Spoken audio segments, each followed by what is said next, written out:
Hey, it's Clay at claytrader.com. And as you saw from the title, please stop investing into these ETFs. But to start things off, invest.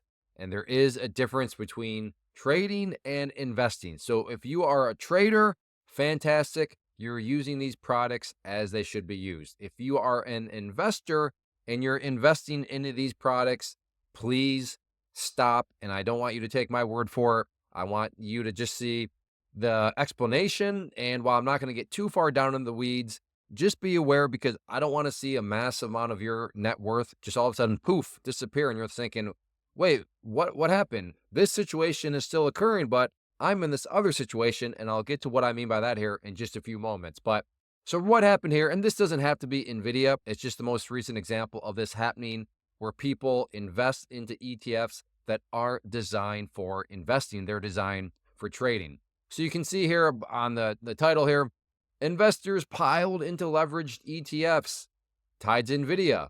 Then the stock crashed. So let's take a look down here and go through some of these stats. So these different ones here, NVDL, NVDU, NVDX, plunged 34%, and 34% basically the same thing, each of those.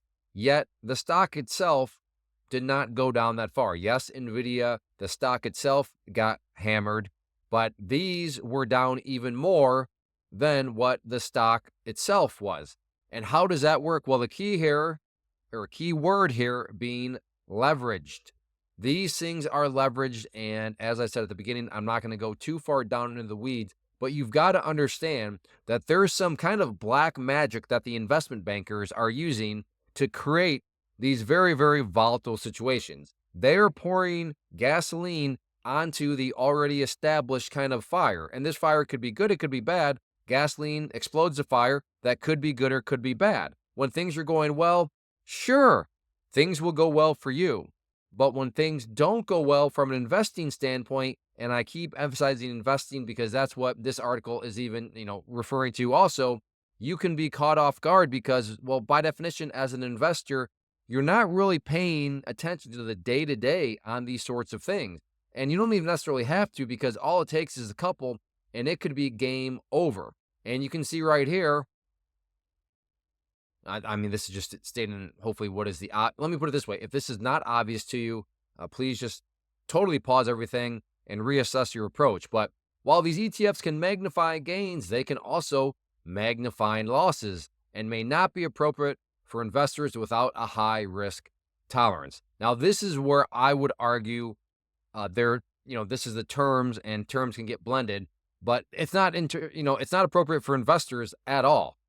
It's appropriate for traders, but there is no investor that is it's appropriate for. Now, this person, I assume, is saying for more so the active investor, but even that, well, I would just call an active investor a trader. But I do realize we're getting into a bit of semantics here, but this is where semantics really do matter because no, they're not good for any investor. And why is that the case? Right here. And this is where the black magic, but the black magic best summarized is leverage. It could be a matter of time before some of them implode, depending on the intensity of market movements of individual stocks. So implode, in other words, go away.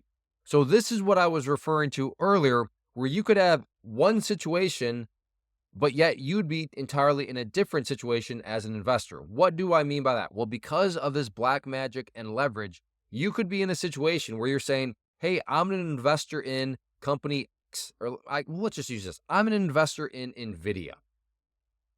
Yet, I don't have any money anymore. Oh, so you mean NVIDIA went bankrupt and they're gone? No. NVIDIA, the stock is still there. NVIDIA is a company. The individual stock is still there. Yeah, it went through some, right here, intense market movements, but it is still there. Yet, I don't have any money. My money basically imploded. Well, that's because of the leverage. And you have to be aware that if the market movements get intense enough, your money in that individual ETF that is designed for traders and it's leveraged up, it's got all that black magic on it, that could, per this quote right here, implode. It's gone. Yet the company is still there. And that is the cost of when you start to perform the black magic and you get the leverage. So as an investor, that's not what your goal is. Your goal is not to have situations where a company's still there, but your money's gone, right? That just doesn't make any sense. You're trying to invest in the company. Now, as a trader, I can see that making perfect sense. I can see you as a trader saying stock XYZ does not move fast enough for me as a trader. It is not volatile enough for me as a trader. But if I can use this ETF that's got all this black magic on it, which creates a lot of volatility, well, I'm going to trade that. I'm not going to invest in that. If I want to invest in the company, I'm just going to not do, I'm either going to go with the stock itself or do an ETF that's not liquored up with leverage. But if I'm looking for things, volatility as a trader, well, then yeah, these ETFs would all make sense because again, these numbers are crazy. Yes, NVIDIA had a bad day. Yes, it was down quite a bit, but for a bad day. Like I said, I'm not going to say a train wreck day at all. NVIDIA did not have a train wreck day. Yet the associated ETFs had train wreck days. A third of their value gone in one day. In one day, a third just gone. Poof.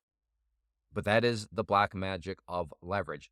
So as an investor, take the general rule here. So you're saying not to invest in any of these specific ones. No, I'm saying do not look for this. All these are they have the 2 times right here.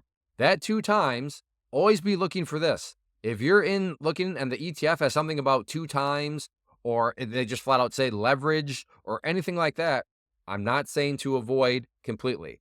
We got to think in categories. In the category of trader, if you want volatility, by all means, go for it. In the category of investor, these are things that you need to definitely avoid because they're just not designed for you and your goals. So remember, think as a category, and that's where, still to kind of, I don't want to nitpick, but I do want to nitpick because it's important. But I don't remember that quote one, but the person used within their quote, investors. Oh, may not be appropriate for investors. No. Wrong category. They're not any investors, not appropriate for it. You've got to be a trader. So I hope this helps. And if this video just saves one person, because I can only imagine you're investing, things can go well, but then the stock itself has a kind of rough day. But then you're looking like, wait, that stock only had a rough day. Why does my investment in it have a train wreck of a day? And then not know. So if I can save one person from experiencing that, what I would imagine being a very nasty surprise because they didn't understand exactly what they're investing in, then I will consider this video a massive success. So I hope this helps. And if you are interested in learning more about all this sort of stuff, if you want me to go down the details of the black magic, let me know in the comment section. I'll consider doing a video on that. Like I said, I just want to keep this very surface deep. But if you are interested in learning more, you can always go to claytrader.com, which is my site. But yes, as an investor, please be aware of what you're investing in because some things are just not designed for you. If you appreciate these videos, if you have any horror stories, please leave that down in the comment section. And also, if you want to support the channel in a super free and easy way, please seriously consider hitting that subscribe button. It really does help out. So thanks for watching. And yes, please know what you're investing in.